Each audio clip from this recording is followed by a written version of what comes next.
My fiancé's daughter spent years testing me to prove I was worthy of their family. Now she's the one who has to beg for my help. When I started dating Paul, he was upfront about having a 16-year-old daughter named Ashley, who was protective of him after her mom left. I understood and took things slow, letting Ashley set the pace for our relationship. For the first year, everything seemed fine. Ashley was polite if distant, and I respected her boundaries. When Paul proposed after 2 years, Ashley said she was happy for us, but needed to make sure I was worthy of being her stepmother. I thought she meant she wanted to spend more time together, get to know me better. I didn't realize she meant actual tests with scores and consequences. The first test happened the week after our engagement. Ashley handed me a 20-page questionnaire about Paul's life. His favorite foods, his allergies, his work history, his college friends' names, his shoe size, his mother's maiden name, everything. She said a real wife should know these things and gave me 1 hour to complete it. I got 70% and Ashley said that was barely passing. She posted a chart on the refrigerator tracking my score. Paul thought it was funny that Ashley was being so thorough. The second test was cooking. Ashley said her dad deserved someone who could make his favorite meals perfectly. She had me cook dinner every night for a month and rated each meal out of 10.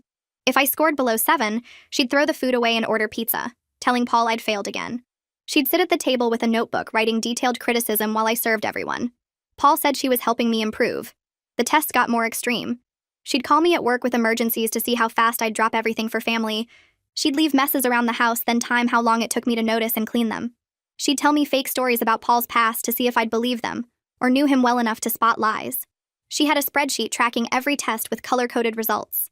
When I complained to Paul, he said Ashley was working through her abandonment issues, and testing meant she cared. The worst was the loyalty test. Ashley's friend Maya pretended to be a coworker, and messaged me saying Paul had been flirting with her at a work event. It was elaborate, with photoshopped pictures and fake text conversations. Ashley wanted to see if I'd trust Paul or believe the evidence. When I confronted Paul, confused and hurt, Ashley jumped out recording everything and said I'd failed the trust test. She played the recording for Paul's family at Sunday dinner, saying I didn't have faith in him. Paul's mother asked Ashley what was wrong with her, and Ashley said she was protecting her father from another woman who'd leave. For my birthday, Ashley gave me a binder labeled Improvement Plan, with all my test failures highlighted and goals for getting better scores. She'd included study materials about Paul's life and practice scenarios for future tests. Paul thought it was thoughtful that she'd put so much work into helping me. I was exhausted and humiliated, but Paul kept saying Ashley would warm up once I proved myself. The breaking point was Ashley's college interview season. She was applying to competitive schools and needed recommendation letters and interview prep. She demanded I help since a good stepmother would support her education. I agreed, thinking maybe this would help us bond. I spent weeks coaching her for interviews, editing her essays, driving her to campus visits. Then Ashley announced her final test. I had to get her into her dream school, Whitfield College, or I'd proven I wasn't worthy of joining the family. She said a real mother would do anything to help her child succeed. If she got rejected, the wedding was off. Paul didn't contradict her. The Whitfield interview was scheduled for December 10th. Ashley had me drive her 3 hours there, wait outside for 2 hours, then drive back.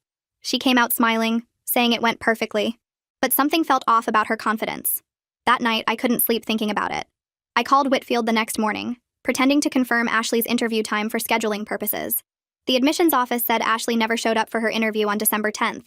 They'd tried calling, but she didn't answer. They'd marked her as a no-show and removed her from consideration. I checked our car's GPS history.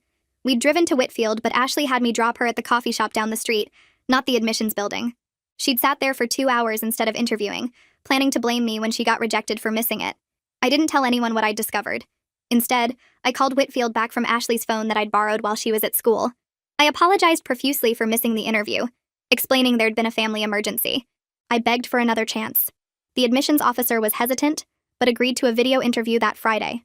I coached Ashley harder than ever that week, making sure she was perfect. She didn't know about the rescheduled interview. Friday came and went. Monday morning, Ashley announced at breakfast that Whitfield would be sending decisions soon, and reminded everyone that my worthiness depended on her acceptance. Paul nodded seriously. 2 weeks later, the email came while we were all at dinner. Ashley opened it dramatically, ready to blame me for her rejection. Her face went white. Her face went white. She kept her eyes on the phone screen, scrolling up and down like she needed to check the email was real. Paul leaned over from his chair, trying to see what had her frozen, and when he read the first line, his whole face lit up. He grabbed Ashley's shoulder and shook it, laughing, asking why she wasn't celebrating. I sat across the table with my coffee mug in both hands, watching them. Ashley looked up from the phone and her eyes found mine immediately. Her mouth opened a little, then closed.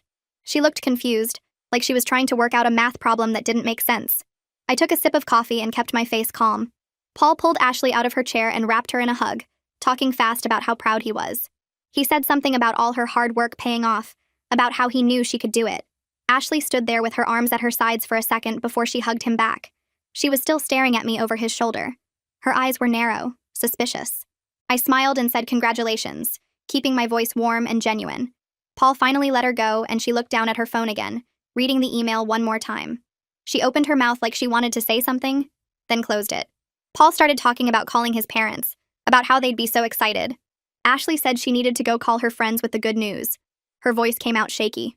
Paul was too busy being happy to notice. He kissed the top of her head and told her to go ahead. I watched Ashley walk toward the stairs. She moved slowly, like her legs weren't working right. At the bottom step, she turned and looked at me again. I gave her another smile and picked up my coffee mug, taking another sip. She went upstairs and I heard her bedroom door close. Paul was already pulling out his phone, scrolling through his contacts. I stood up and started clearing the breakfast dishes from the table. The plates clinked together as I stacked them. Paul didn't notice me moving around. He was too busy calling his mother. I could hear him talking as I walked to the sink, his voice loud and excited. He said Ashley got into her dream school. He said she worked so hard for it. He didn't mention me at all. I turned on the water and started rinsing the plates. Paul talked for 10 minutes, then called his brother. Same conversation, same excitement. I loaded the dishwasher and wiped down the counters. He never once mentioned that Ashley had told him the wedding was off if she got rejected. Never brought up how this acceptance was supposed to be my final test. I finished cleaning and poured myself more coffee. Paul was still on the phone, now talking to his father. I leaned against the counter and listened to him brag about his brilliant daughter. The word brilliant came up 3 times. The phrase so proud came up 5 times. My name didn't come up once. After an hour, he finally put his phone down. He looked at me and smiled big, like he wanted me to share his happiness. I smiled back and said it was wonderful news. He agreed and started talking about how this meant Ashley would be happy now, how she'd finally accept me as part of the family. I nodded and said I hoped so. He kissed my cheek and went to his office to do some work. I stayed in the kitchen, drinking my coffee. Ashley came back downstairs 2 hours later. Her eyes were red and puffy. She'd been crying or maybe just thinking really hard. She walked into the kitchen and stood by the table looking at me. I was reading something on my phone, acting normal. She asked if I knew about the acceptance already. Her voice was tight, controlled. I looked up and said no, the email just came this morning. I asked why I would know before her. She stared at me for a long moment. I kept my face confused, innocent. She said she just wondered. I asked if something was wrong. She said no and went back upstairs. Over the next 3 days, Ashley watched me constantly. She'd walk into whatever room I was in and just stand there, staring. At dinner, she barely ate, just kept looking at me across the table. Paul didn't notice. He was too busy planning Ashley's future, talking about dorm rooms and class schedules. Ashley would bring up the interview randomly. She'd ask what I remembered about the drive there. I'd tell her we drove 3 hours. I dropped her at the campus. I waited in the car. She came back after 2 hours. All true. She'd ask what building I saw her go into. I'd say I couldn't remember exactly. I was checking my email while she walked away. Also true, since she went to the coffee shop and I was in the car. She'd ask if I talked to anyone while waiting. I'd say no, I just sat in the car. True again. She couldn't catch me in a lie because I wasn't lying. I just wasn't telling her everything. On the 4th day, I went to my closet and pulled out 3 years' worth of calendars and notebooks. I'd been keeping records without really planning to. Every time Ashley gave me a test, I wrote it down. The dates, the scores, what she said, what Paul said. I had the cooking scores from that month where she rated every meal. I had notes about the emergency calls, the exact times, and what she claimed was wrong. I had the quiz about Paul's life with my 70% score. I had everything written down in my own handwriting. I spread it all out on my bed and looked at it. 3 years of being evaluated and scored and judged. 3 years of trying to prove I was good enough. I took photos of every page with my phone, then put everything back in the closet. I wasn't sure why I needed photos yet, but I knew I did. Paul noticed I was quieter than usual. He asked if something was wrong. I told him I was just tired from work. He accepted that easily, the way he always accepted simple explanations. He never dug deeper, never asked follow-up questions. He just nodded and went back to whatever he was doing. I realized he'd been doing that for 3 years, taking the easy answer so he didn't have to look at anything complicated. Tuesday morning, Paul left for work early. I was in the kitchen making coffee when Ashley came downstairs. She didn't say good morning. She walked right up to me and asked if I called the school. Her voice shook. I turned to look at her and asked what she meant. She said, "Whitfield, did I call them?"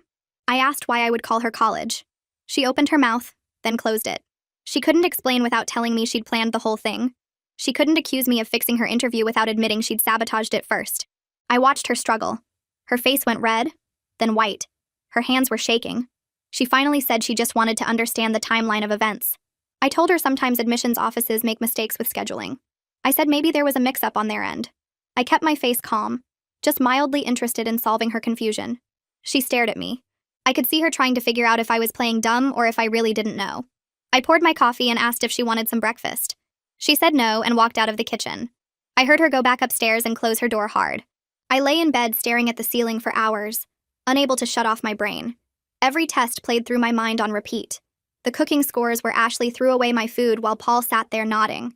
The emergency calls during work meetings that made my boss question my commitment. The fake stories about Paul's ex-girlfriends to see if I'd believe lies. But the trust test was the worst. Ashley's friend pretending to be a coworker, sending me fake evidence of Paul flirting at a work event. Those photoshopped pictures looked so real. I'd been shaking when I confronted Paul, my voice breaking as I asked if he was cheating. Then Ashley jumped out with her phone recording everything, laughing as she announced I'd failed. She played that video at Sunday dinner while everyone watched me sob on screen. Paul's whole family saw me at my most vulnerable, watched me doubt the man I loved, all because his daughter engineered it. And Paul had laughed, called it creative problem solving. Never once acknowledged that his daughter had deliberately broken my heart as a test. He'd helped her plan it.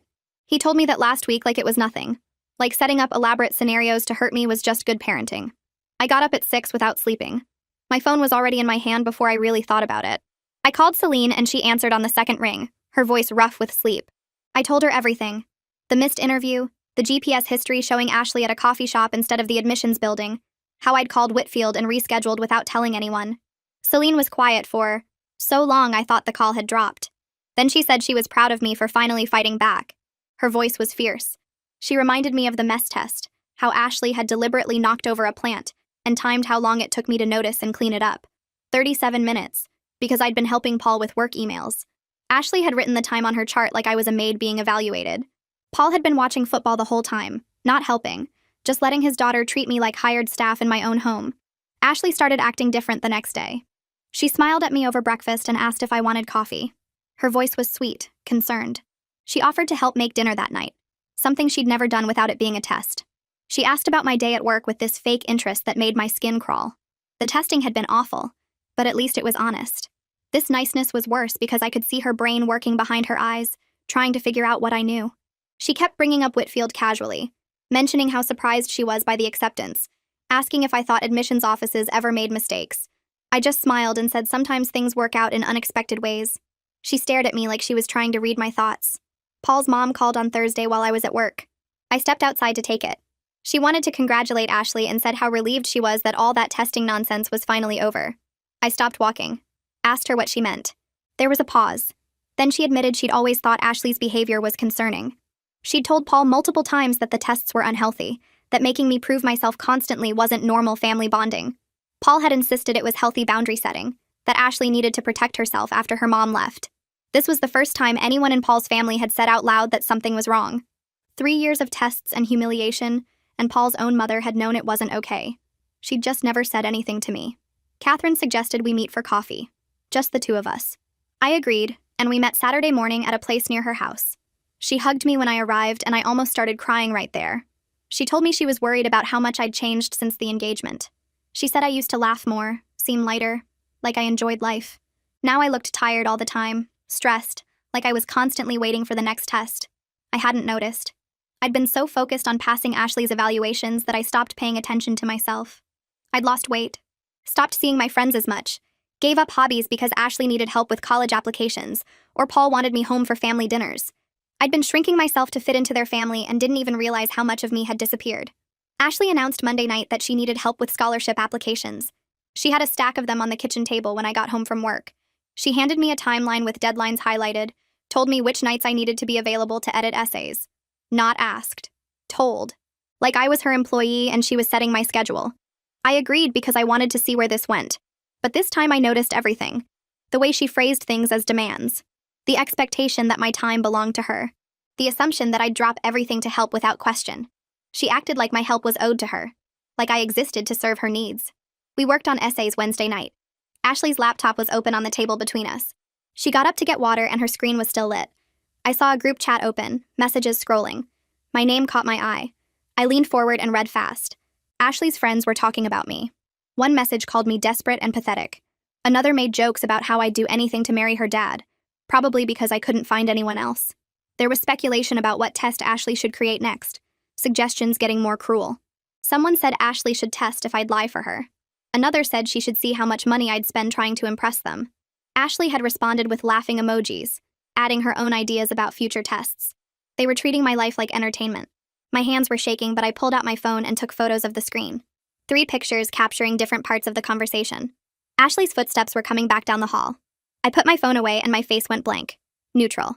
She sat back down and I continued editing her essay like nothing happened, suggesting ways to strengthen her introduction. My voice was steady while my heart pounded. I was adding this to my collection of evidence, building a file without really knowing what I'd do with it. But I needed proof. Needed documentation of what she really thought of me. Paul came home an hour later and asked how the scholarship work was going. Ashley told him I was being so helpful, really supportive. She smiled at me and I smiled back. Both of us performing for him like actors in a play. He looked pleased, said he was glad we were finally bonding. He couldn't see the tension between us, the way Ashley's smile didn't reach her eyes, or how my jaw was clenched tight. He just saw what he wanted to see.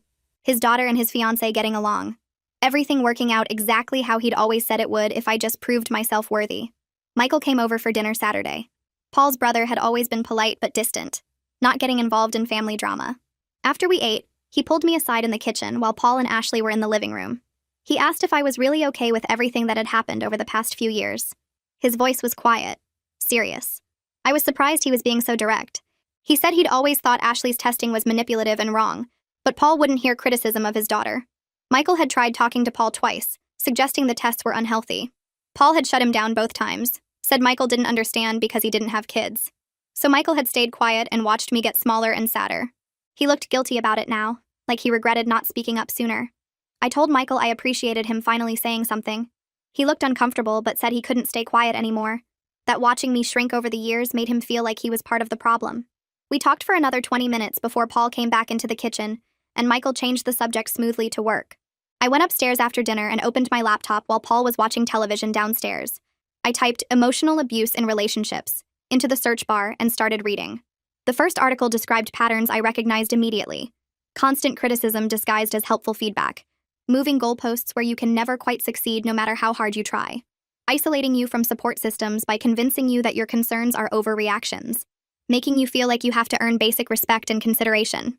Every paragraph felt like someone had been watching my life for the past 3 years and writing it down. I clicked through to another article about gaslighting and my hands started shaking. The article explained how abusers convince victims that their perception of reality is wrong, that reasonable reactions are unreasonable, that clear mistreatment is actually love or protection. Paul had done exactly this, telling me Ashley's tests meant she cared, that I was too sensitive when I complained, that her behavior was normal for a protective daughter.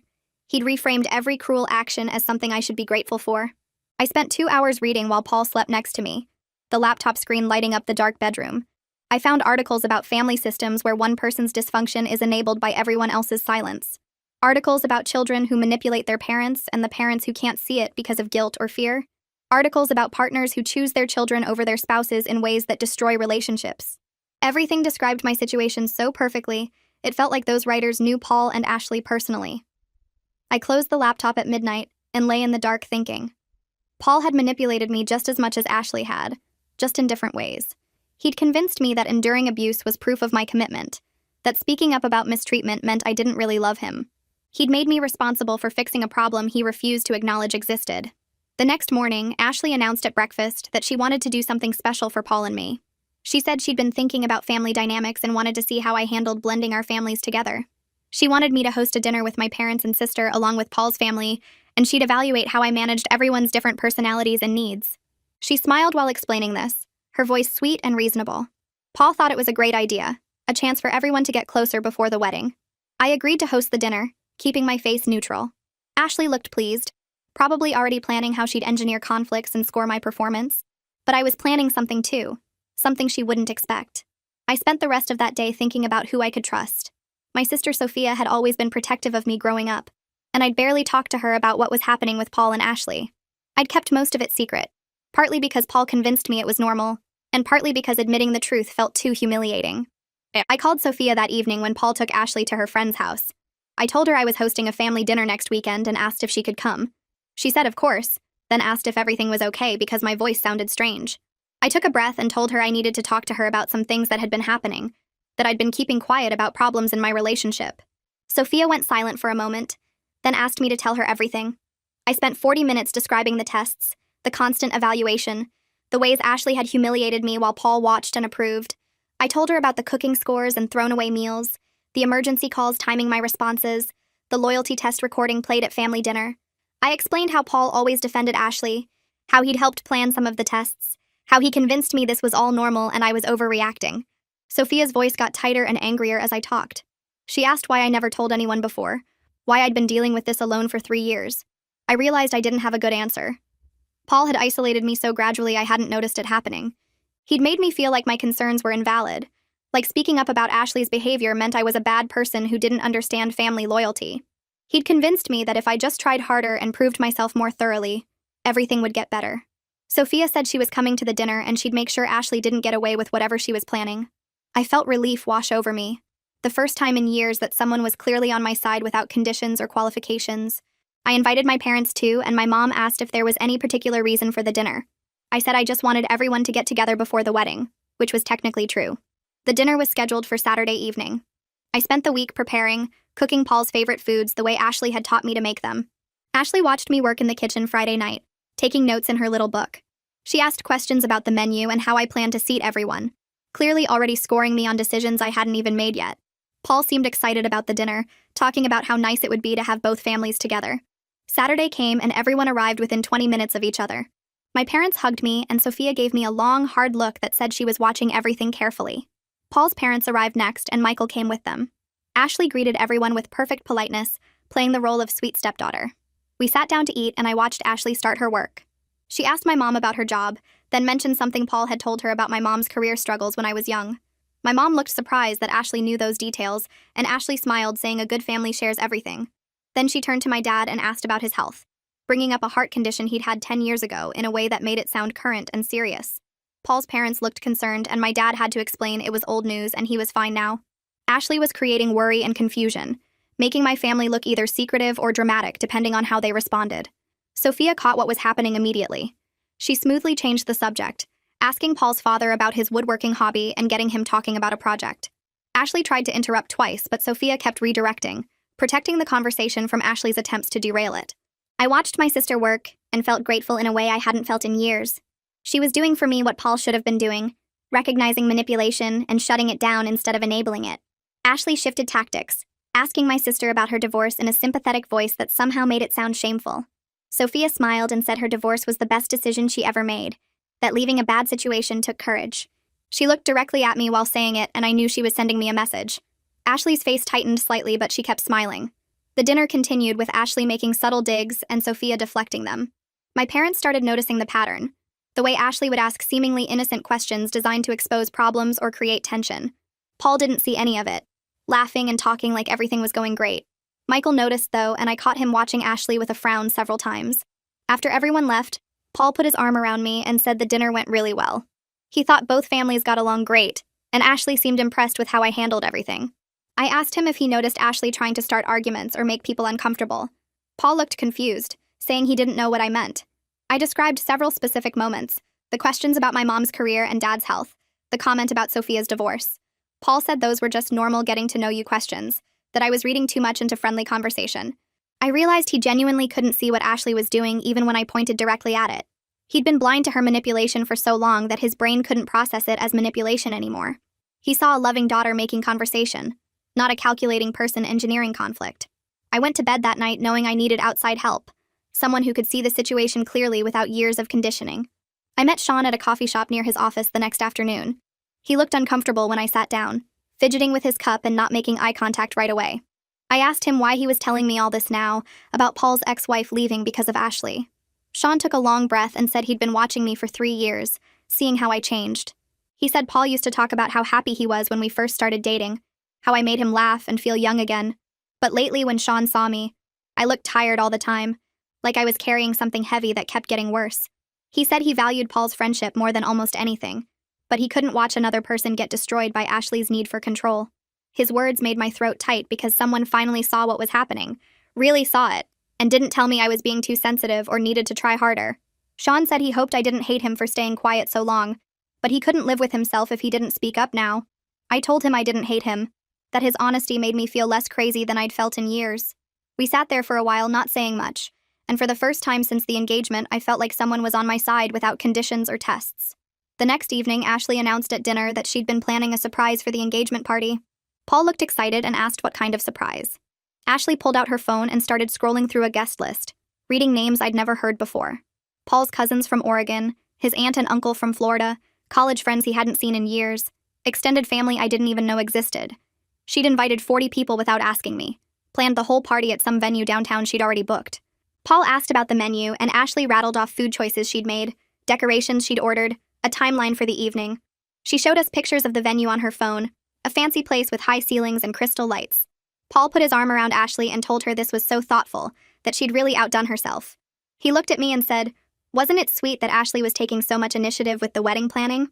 I forced a smile and said it was very thoughtful. Ashley watched me with that calculating look she got when she was testing something, waiting to see if I'd complain or push back. I saw it clearly now, how she was taking control of our engagement party the same way she'd taken control of everything else, putting me on display for a crowd of strangers who'd evaluate me based on whatever story Ashley fed them first. Paul couldn't see it, just kept praising Ashley for being so helpful and caring about our celebration. 2 days later, I called Whitfield's admissions office from my car during lunch break. I asked to speak with someone about an interview that had been rescheduled back in December. The receptionist transferred me, and a woman's voice came on the line introducing herself as Olivia Livingston. I explained that I was Ashley's future stepmother, and wanted to verify some details about the interview process for our family records. Olivia's voice stayed professional but friendly, asking what specifically I needed to know. I said I wanted to confirm the timeline of Ashley's interview, when it was originally scheduled and when it actually happened. Olivia pulled up Ashley's file and told me the original interview had been scheduled for December 10th, but Ashley never showed up. They'd marked her as a no-show and called several times but got no answer. Then someone called from Ashley's phone on December 11th apologizing and begging for another chance, explaining there'd been a family emergency. Olivia said she normally didn't reschedule no-shows, but the person on the phone had been so upset and sincere that she agreed to a video interview that Friday. Ashley had done very well in that interview, which was why she'd been accepted. I thanked Olivia and asked if she could send me any documentation of that timeline for our records. Olivia said she'd be happy to send an official summary of the admissions process. The email from Olivia arrived the next morning with a professional summary attached. It listed both interview dates, the no-show notation, the rescheduling call, and the video interview completion. Everything was there in official Whitfield letterhead, proof that Ashley had deliberately sabotaged herself and that I'd saved her acceptance without anyone knowing. I printed 3 copies and put them in my folder with all the other documentation. This was the final piece of evidence I needed. The thing that would prove Ashley's manipulation wasn't just mean behavior, but calculated schemes designed to destroy me. I sat at my desk staring at the email, thinking about how Ashley had planned to blame me for missing an interview she never intended to attend. She would have stood in front of Paul and his family and said I'd failed her, that I wasn't worthy of joining their family, all while knowing she'd sabotaged herself. The cruelty of it made my hands shake. That weekend, Paul mentioned casually over breakfast that he'd been thinking about some of Ashley's tests. I looked up from my coffee and he was smiling like he was remembering something funny. He said he knew about some of the more elaborate ones, like that trust test with the fake coworker. My stomach dropped and I asked what he meant by knew about them. Paul said he'd actually helped Ashley plan that one because he wanted to see how I'd react under pressure, if I'd trust him or believe fake evidence. He laughed a little and said Ashley had been so creative with those photoshopped pictures. The way he talked about it was so casual, like he was describing a harmless prank instead of a cruel setup that left me crying in front of his whole family. I felt something crack inside my chest, some last piece of hope I'd been holding onto that Paul had been blind to what Ashley was doing. He'd known, he'd participated, he'd watched me break down and thought it was reasonable. I put my coffee down carefully and asked Paul what other tests he knew about. He thought for a moment and started listing them like he was recounting fond memories. The timed emergency calls where Ashley would fake crises to see how fast I'd drop everything, he'd suggested that one. Some of the household mess scenarios where she'd deliberately make disasters for me to clean up. He'd known about those and thought they were good practice for family life. The questionnaire about his life, he'd helped Ashley write some of the questions. He said he'd been protecting his daughter and teaching me to be a better partner at the same time. His voice was calm and matter-of-fact, like this was completely normal behavior. He genuinely believed he'd done nothing wrong, that this was reasonable vetting for someone joining their family. I asked him if he thought it was okay to engineer situations designed to make me fail and cry. Paul looked confused and said he never wanted me to fail. He just wanted to make sure I was strong enough to handle their family dynamics. He said Ashley had been through so much with her mom leaving, and he needed to know I wouldn't abandon them too. That night, I packed a bag while Paul was watching television downstairs. I moved quietly, taking clothes and toiletries and my folder of documentation. When I came down with my bag, Paul looked up surprised and asked where I was going. I told him I needed a few days at Celine's to think about some things. His face shifted from surprise to confusion to hurt. He asked what he did wrong, why I was leaving so suddenly. I said I needed space to process everything that had happened, that I couldn't think clearly while living in his house under Ashley's constant evaluation. Paul stood up and said we could talk about whatever was bothering me, that leaving wasn't necessary. I told him it was necessary for me, that I needed time away to figure out what I wanted. He asked how long I'd be gone, and I said I didn't know yet. Ashley appeared at the top of the stairs, watching us with those calculating eyes. She asked if everything was okay, and I said it was fine. I just needed some time to myself. Paul reluctantly agreed to let me go, though he looked hurt and confused. Ashley watched me leave with an expression I couldn't quite read, probably wondering if this was the beginning of the end she'd been working toward for 3 years. Celine opened her apartment door and pulled me inside without asking questions. I dropped my bag and went straight to her couch, spreading out all my documentation across the coffee table. The timeline of tests, the screenshots of Ashley's group chat, the email from Whitfield, 3 years of systematic degradation laid out in organized files.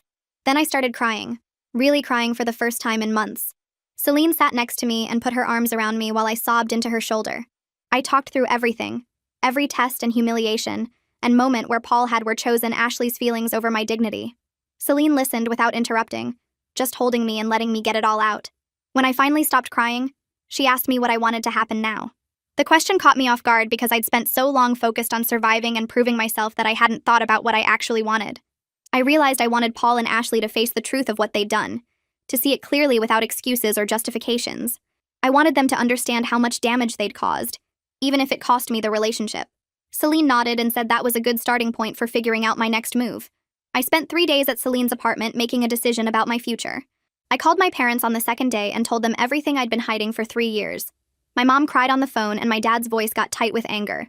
They were horrified they hadn't seen what was happening, hadn't noticed how much I'd changed. My dad offered to come get me immediately, to bring me home where I'd be safe. I told him I appreciated that, but I needed to handle this myself. I'd spent 3 years trying to be worthy of Paul's family, jumping through every hoop and passing every test they invented. Now I needed to prove to myself that I was worth more than their evaluation system, that I deserved better than conditional acceptance based on scores and performance reviews. My mom asked if I was going to break up with Paul, and I said I didn't know yet, that I needed to see if he was capable of understanding what he'd done. She said she'd support whatever I decided, but that she hoped I'd choose myself for once. Her words stayed with me for the rest of the day. Paul called multiple times asking when I was coming home. I listened to his voicemails pile up, his tone shifting from confused to annoyed to worried. The first messages were casual, asking if I was feeling better and when I'd be back. Then they got frustrated, saying he didn't understand why I was being so dramatic about needing space. By the third day, his voice sounded genuinely worried, asking if he'd done something specific to upset me and begging me to just talk to him. I didn't answer most of the calls, just let them go to voicemail while I sat on Celine's couch thinking. Ashley texted me once on the second day asking if this was about the engagement party planning. She said she could include me more in decisions if I was feeling left out, that she didn't mean to take over completely. Her message showed she had no idea what was actually wrong, no understanding that the problem went deeper than party planning. She thought I was upset about not being consulted on decorations and venues, completely missing that I was done being tested and evaluated and controlled. Her misunderstanding of the situation would have been funny if it wasn't so sad. This girl who'd spent 3 years analyzing my every move couldn't see that she'd finally pushed me too far. I drove back to the house on Thursday afternoon, my car loaded with the bag I'd packed at Celine's and a folder of printed documents sitting on the passenger seat. Paul's truck was in the driveway when I pulled up, and I saw him appear at the front door before I'd even turned off the engine. He hurried down the steps toward me, his face showing relief mixed with worry. He reached for my bag, but I held onto it, needing to carry my own things after 3 days of thinking about what I was carrying emotionally.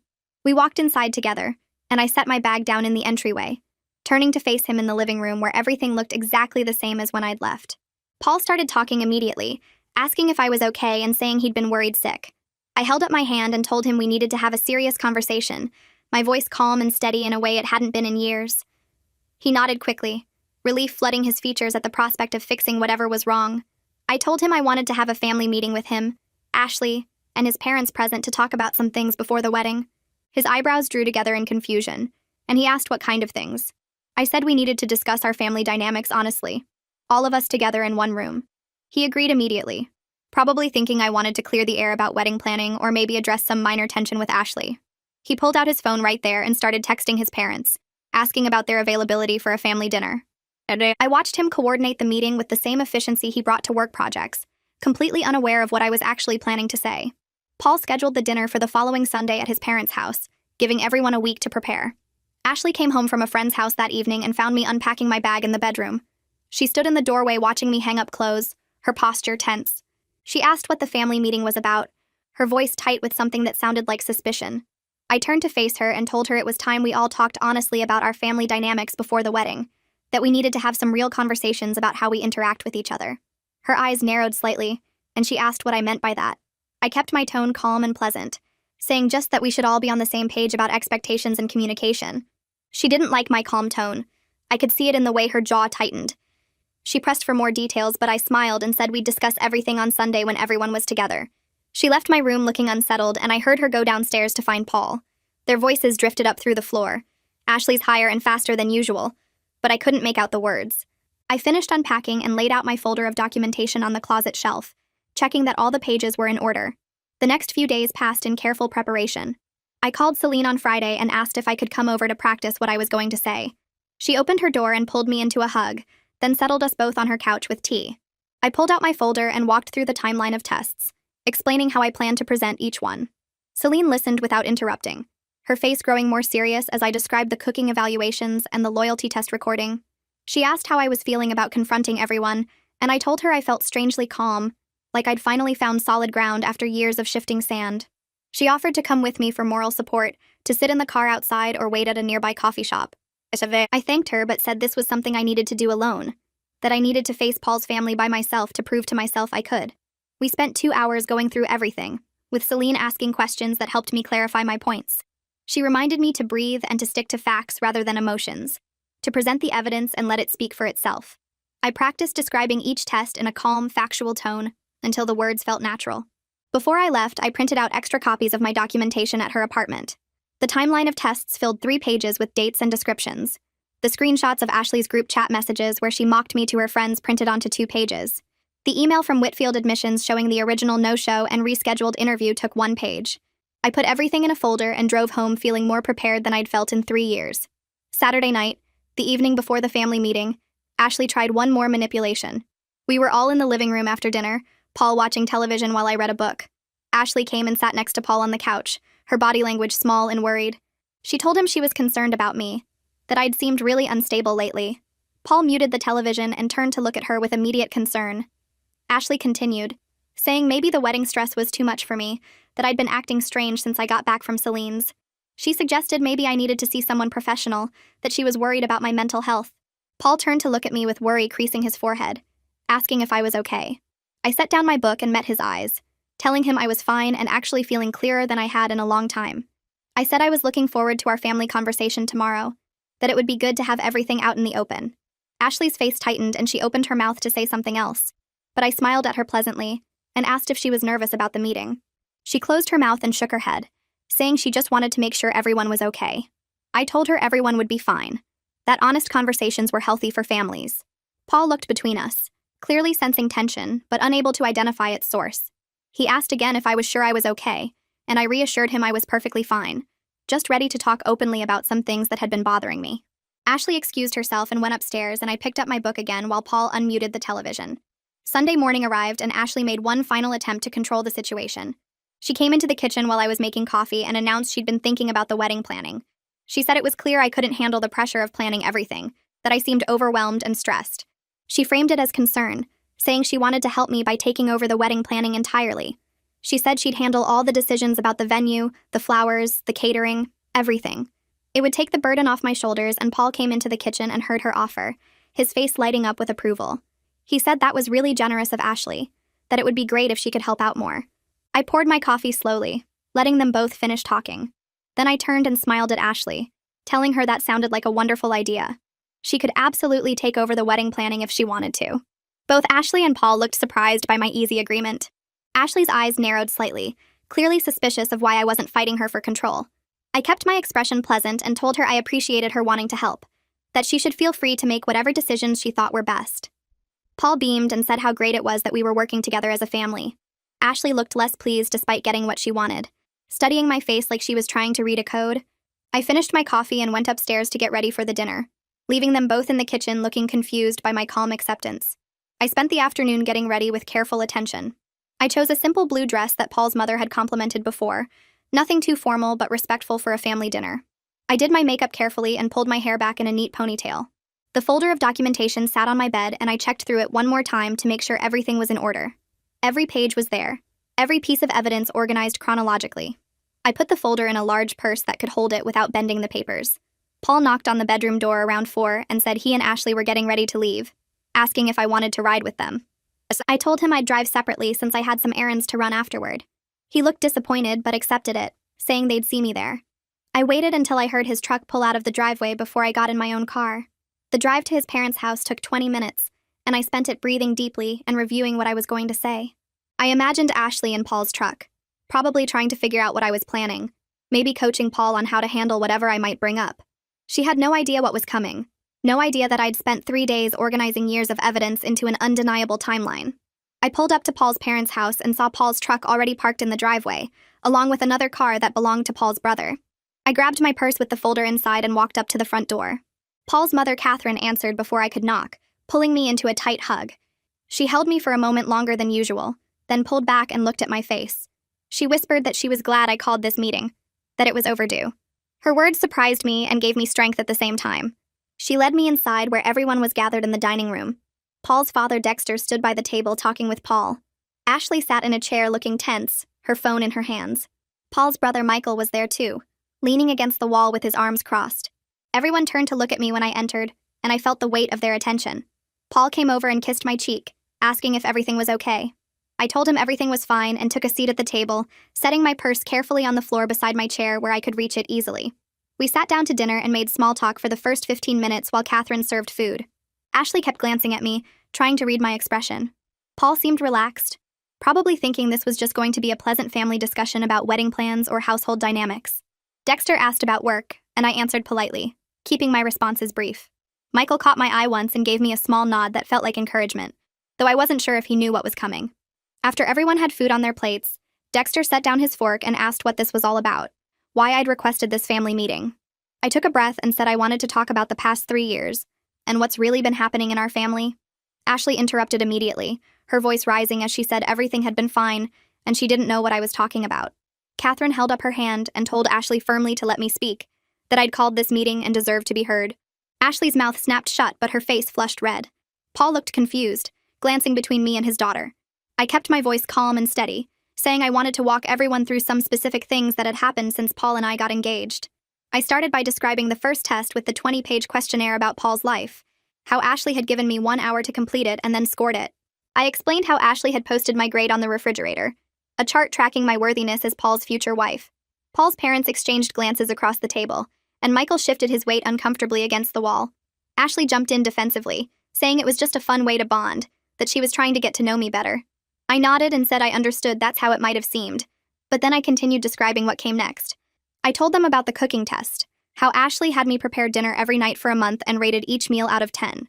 I described how she'd throw away any meal that scored below 7 and order pizza instead, telling Paul each time that I'd failed. Catherine's hand went to her mouth and Dexter's eyebrows drew together. Paul started to speak, but I held up my hand gently, asking if I could finish before we discussed it. He nodded slowly, his face showing the first hints of real concern. I went through the timeline methodically, describing the timed emergency calls where Ashley would test how fast I'd drop everything at work. I explained the household messes she'd leave deliberately, timing how long it took me to notice and clean them. I described the fake stories about Paul's past that she'd tell me to see if I'd believe them, or know him well enough to spot the lies. With each example, I watched Paul's parents' faces grow more serious. Then I described the loyalty test in detail, the one that still made my stomach hurt to remember. I explained how Ashley's friend Maya had pretended to be a coworker, messaging me with claims that Paul had been flirting with her at a work event. I described the photoshopped pictures and fake text conversations, how elaborate the whole setup had been. I told them about confronting Paul, confused and hurt, and how Ashley had jumped out recording everything. I explained how she'd declared I'd failed the trust test, and played the recording for everyone at Sunday dinner, presenting it as evidence that I didn't have faith in Paul. The table was completely silent now. Paul had gone pale, and I could see him remembering that dinner, probably seeing it differently now. Catherine's eyes were wet, and Dexter looked angry in a way I'd never seen before. Michael had pushed off from the wall and taken a seat at the table, leaning forward with his elbows on the surface. Ashley tried to interrupt again, saying I was making it sound worse than it was, but Catherine told her sharply to be quiet and let me finish. I continued describing the birthday present, the binder labeled improvement plan, with all my test failures highlighted and goals for getting better scores. I explained how Paul had thought it was thoughtful that Ashley had put so much work into helping me improve. I watched Paul's face as I said this, saw him processing these events through a new lens. I described the college application help, the weeks of coaching and essay editing, and then Ashley's final ultimatum that I had to get her into Whitfield College, or the wedding was off. I described the college application help, the weeks of coaching and essay editing, and then Ashley's final ultimatum that I had to get her into Whitfield College, or the wedding was off. Ashley jumped up from her chair, her voice getting loud and defensive as she tried to interrupt, saying I was making everything sound worse than it really was, that I was exaggerating and taking things out of context. Paul shifted in his seat, his face showing discomfort, but his mouth opening to defend Ashley like always, starting to say she was just being protective of him after her mother left. I held up my hand, palm out, and told him firmly that I wasn't finished speaking, my voice steady and strong in a way it hadn't been in 3 years of living under Ashley's evaluation system. The room went quiet again, and I could see Paul close his mouth, his expression uncertain as he looked between me and his daughter. I reached into my folder and pulled out the printed screenshots of Ashley's group chat messages, the ones I'd photographed from her laptop screen weeks ago. I passed the papers around the table slowly, making sure everyone got a copy to read for themselves. Catherine took hers with trembling fingers and started reading, her eyes moving across the mocking descriptions Ashley had written about me, the jokes about the tests being hilarious, the speculation with her friends about what would finally make me leave Paul. I watched Catherine's free hand come up to cover her mouth, her eyes filling with tears as she read her granddaughter's cruel words. Michael leaned forward to read over Dexter's shoulder, his jaw tightening as he saw Ashley's messages calling me desperate and pathetic, her detailed plans for future tests to humiliate me further. Paul took the paper from Dexter and started reading, his face going from tan to pale white as he processed the words his daughter had written. He looked up at Ashley, his eyes searching her face, and asked if this was real, if she'd actually written these things about me to her friends. Ashley scrambled to explain, her words coming out fast and panicked, saying it was just venting to friends like everyone does, that people complain about their family members all the time and it didn't mean anything serious. But the cruelty in the messages was right there in black and white, undeniable proof of the calculated nature of her manipulation laid out for everyone to see. The jokes about timing my emergency responses, the bets with friends about how low she could score my cooking before I gave up, the satisfaction she expressed when the trust test recording made me cry at family dinner. Michael pushed back from the table and stood up, walking to the window with his hands in his pockets, his shoulders tense with anger. I took a breath and told them about Whitfield, about how Ashley had deliberately missed her interview on December 10th and planned to blame me for her rejection. I described calling the admissions office the next morning to confirm the appointment time, finding out Ashley had been marked as a no-show, checking our car's GPS history, and discovering she'd had me drop her at the coffee shop down the street instead of the admissions building. I explained how she'd sat there for 2 hours instead of interviewing, setting up the perfect scenario to declare I'd failed her final test when the rejection letter came. Ashley's face went from white to deep red, her hands gripping the edge of the table as she started to stand up from her chair. I kept talking, describing how I'd called Whitfield back from Ashley's phone, apologizing for the emergency that caused her to miss the interview, begging for another chance. I told them about the video interview that Friday, how I'd coached Ashley harder than ever that week to make sure she was perfect, how she'd done the interview without even knowing it had been rescheduled. I reached back into my folder and pulled out the email from Olivia Livingston at Whitfield Admissions, the official documentation showing the original December 10th no-show and the rescheduled video interview date. Ashley lunged across the table for the paper, but Michael moved fast, stepping away from the window to block her and take the email from my hand to read it himself. The official Whitfield letterhead proved everything, showed in formal administrative language that Ashley had sabotaged her own college application to frame me, and that I had saved her acceptance to her dream school without telling anyone what I'd done. Michael read the email out loud, his voice hard, detailing the missed appointment, the family emergency explanation, the accommodation of a video interview, the subsequent acceptance based on that rescheduled interview performance. Dexter stood up and took the email from Michael, reading it again himself while shaking his head slowly. Ashley's careful control shattered completely. She screamed that I had no right to interfere with her test, that it wasn't my place to call her college behind her back, her voice going high and breaking. She grabbed the edge of the table with both hands, her knuckles white, and told her father that the whole point of the test was to prove I couldn't get her into her dream school, that I was supposed to fail so everyone would see I wasn't good enough to be part of their family. The words poured out of her in her anger, a full confession to years of deliberate sabotage and manipulation, admitting she'd designed every test knowing I couldn't pass, that the scoring system was rigged from the start. She told Paul directly that I was never supposed to be good enough, that no score would have been high enough, that the entire 3 years of testing had been about proving to him that I should leave like her mother did. The room went completely silent after Ashley's confession, nobody moving or speaking for what felt like a full minute. Paul stared at his daughter like he was seeing a stranger, like the person standing in front of him wasn't the girl he'd raised and protected and made excuses for. Catherine was crying quietly into her hands, her shoulders shaking, and Dexter looked more angry than I'd ever seen him, his face red and his hands clenched into fists at his sides. Michael walked back to the table and sat down heavily in his chair, looking at me with something like respect mixed with sadness. He asked me directly how long I'd known about the Whitfield situation, his voice gentle compared to the tension in the room. I told him I found out the day after the supposed interview when I called to confirm the appointment time, that I'd known for weeks that Ashley had sabotaged herself. I explained that I chose to help her anyway, to reschedule the interview and coach her to success, because I thought she deserved her education and her future, regardless of what she'd done to me over the past 3 years. Paul finally spoke, his voice rough and quiet, asking me why I didn't tell him about any of this when I found out. I looked at him directly across the table and reminded him that I had tried to tell him things, multiple times over 3 years, and he'd always defended Ashley instead of listening to me. I brought up the specific conversation 2 months ago, where he'd admitted he helped Ashley plan the trust test with the fake coworker, how he'd thought it was clever problem-solving to test my faith in him. I told him he'd been helping his daughter manipulate me for years, actively participating in her schemes, choosing to enable her behavior rather than parent her or set any boundaries. I described how every time I came to him upset about a test or a score or a humiliation, he'd explained it away as Ashley working through her abandonment issues, making me feel guilty for being hurt by his daughter's cruelty. Ashley spun toward Paul, her voice turning accusing as she told him he was supposed to protect her, that he should be on her side against me. She said he'd promised her mother would never be replaced, that they were supposed to be a team, that he'd failed her by not defending her now when she needed him most. Paul looked torn, his face showing the battle between his love for his daughter and the undeniable evidence of what she'd done spread across the table in screenshots and official emails. His mouth opened and closed without sound, his hands reaching toward Ashley then dropping back to his sides. Catherine stood up from her chair and told Ashley firmly that what she'd done was cruel and completely wrong, that testing someone's worth for years wasn't love or protection, it was calculated harm.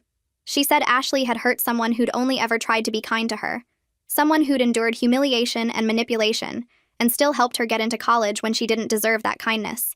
I stood up from the table, my chair scraping against the floor, and told them I was done being evaluated and scored like a test paper. I looked at Paul and told him I loved him, but I couldn't marry into a family where I was constantly on trial, where his daughter's need for control mattered more than my basic human dignity. I said that if he wanted any kind of future with me, things had to change completely and permanently, starting with him acknowledging out loud his role in enabling and participating in Ashley's behavior for 3 years. I told him he'd helped plan tests designed to humiliate me, he'd laughed at my failures, he'd dismissed my hurt feelings, and he'd chosen his daughter's manipulation over my well-being every single time I'd asked for help. I grabbed my purse and walked toward the door, my legs steady even though my heart pounded. Paul caught up with me on the front porch, the cold night air hitting both of us as the door closed behind him. Ashley's crying was muffled now, just background noise to whatever came next. He reached for my arm, but I stepped back, needing space between us. His face looked different somehow, like seeing him clearly for the first time without the filter of wanting him to be better than he was. He said my name quietly, then again when I didn't respond. I crossed my arms and waited, watching him struggle to find words that wouldn't sound like more excuses. He apologized then, really apologized, his voice breaking on the words in a way I'd never heard before. He said he was sorry for everything, for every test he let happen, for every time he chose Ashley's manipulation over my feelings.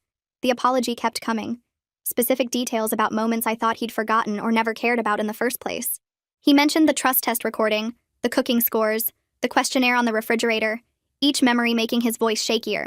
He told me he was terrified of losing Ashley the way he lost her mother, that the fear made him blind to what was actually happening. He admitted he knew some of Ashley's tests were cruel, but convinced himself it was temporary, that she'd eventually accept me and everything would be worth it. He said he kept telling himself it would get better, that Ashley just needed more time, more proof, more something he could never quite define. The words sounded honest, but they also sounded like explanations. reasons why he'd let 3 years of abuse happen under his roof while calling it family bonding. I let him finish before I spoke, my voice calm and clear in the cold air. I told him his fear didn't excuse what happened, that his guilt about Ashley's mother leaving wasn't my burden to carry.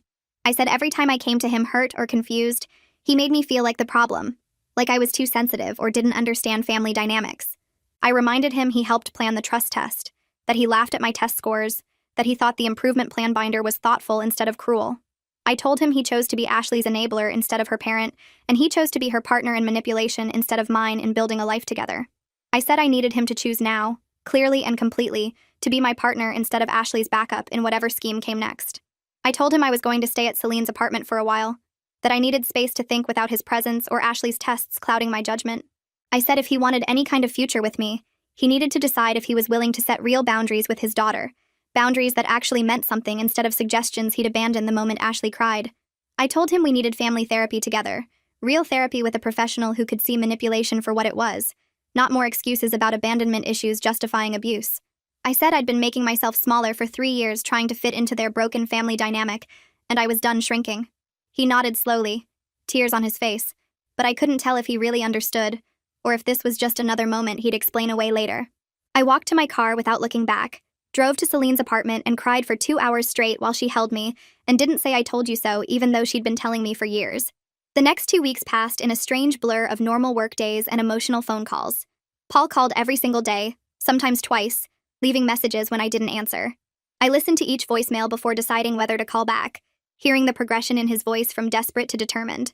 He told me he started individual therapy with someone specializing in family dynamics and enabling behavior. He described his first session where the therapist asked him to list times he'd protected me from Ashley instead of protecting Ashley from consequences, and he couldn't name a single instance. He said he'd been having hard conversations with Ashley about her behavior, really confronting her instead of smoothing things over. He told me Ashley moved back to her mother's house temporarily because the tension at home was too much for either of them to handle. He said his mother, Catherine, had been calling him daily, refusing to let him backslide into old patterns of excusing Ashley's cruelty. He mentioned his father, Dexter, finally spoke up about concerns he'd had for years but never voiced, about how Ashley controlled every family gathering and Paul let her. He told me about crying in his therapist's office when he realized he'd been choosing his fear over my well-being for 3 years straight. Each call felt a little different, a little more honest, but I didn't know yet if honest was enough to fix what was broken. My email notification chimed on a Thursday morning while I was getting ready for work at Celine's apartment. Ashley's name appeared in my inbox and my stomach dropped before I even opened it. The email was long, several paragraphs that started defensive and angry. She wrote that I had no right to interfere with her college process, that calling Whitfield was an invasion of her privacy. She said I'd manipulated the situation to make myself look good, that I'd stolen her acceptance by rescheduling without permission. The accusations continued for 3 paragraphs, each one blaming me for different things. But then the tone shifted, the anger giving way to something that looked like actual vulnerability. She admitted she was terrified of being abandoned again, that watching her mother leave destroyed something in her she didn't know how to fix. She wrote that she tried to control everything with me because control felt safer than trust, that if she could prove I wasn't good enough then it wouldn't hurt when I eventually left. She said she understood if I never forgave her, that she'd done things that couldn't be taken back or explained away. She told me she was starting therapy to work on her fear and manipulation, that her mother insisted on it as a condition of living there. The apology wasn't perfect, still had defensive moments and justifications mixed in, but it felt real in a way nothing from Ashley ever had before. I read it 3 times before closing my laptop, not ready to respond, but not ready to delete it either. Paul asked me to meet him for coffee the following week, and I agreed, choosing a neutral cafe neither of us had been to before. He arrived early and stood when I walked in, his face hopeful and scared at the same time. We ordered drinks and sat by the window, the afternoon sun making everything feel too bright and exposed. He told me he was committed to changing, that his therapist was helping him see patterns he'd been blind to for years. He said he was horrified by what he'd allowed to happen, by how many times he'd dismissed my pain or laughed at my humiliation. He described watching the video his mother took of the family dinner confrontation, seeing Ashley's confession and his own torn expression, understanding finally how much damage his enabling had caused. He told me he wanted to marry me, but understood if I needed more time or if I decided I couldn't. He said he wasn't pressuring me or trying to rush my decision, just being honest about his feelings and his commitment to doing better. He showed me a list his therapist had him make of specific boundaries he needed to set with Ashley, concrete actions instead of vague promises. He asked if I'd be willing to try couples therapy together, to work through everything with professional help instead of just hoping things improved. His hands shook slightly holding his coffee cup, and I realized he was genuinely afraid of losing me. Not just afraid of being alone, but specifically afraid of losing what we could have been if he'd chosen differently 3 years ago. I'm still staying at Celine's apartment. My clothes in her guest room. My routine adjusted to someone else's space. Paul and I talk regularly now. Careful conversations where we're both trying to be honest instead of just trying to win. We started couples therapy last week, sitting in uncomfortable chairs while a patient woman asked us questions that made both of us squirm. Paul is following through on boundaries with Ashley, telling her no when she tries to dictate terms for their relationship, insisting she respect both of us if she wants him in her life. Ashley is still at her mother's house, working with her own therapist, sending occasional emails that are getting slightly less defensive each time. I don't know yet if the relationship is salvageable, if 3 years of damage can be undone, or if we're just delaying an inevitable ending. Some days I think about the life we could have if Paul really changes, if Ashley really grows, if we could build something healthy from these broken pieces. Other days I think about how much easier it would be to start over with someone who never made me feel like I needed to earn basic respect. But for the first time in 3 years, I'm making decisions based on what I need instead of what I need to prove. I'm learning to value myself again, to recognize that love shouldn't require passing tests or accepting cruelty disguised as protection. I'm figuring out what I actually want instead of just trying to survive what someone else demands. Whether or not Paul and I end up together, whether Ashley ever truly understands the harm she caused, I'm choosing myself now. That choice feels powerful in a way nothing has felt in years, like reclaiming something I didn't realize I'd lost until I started finding it again.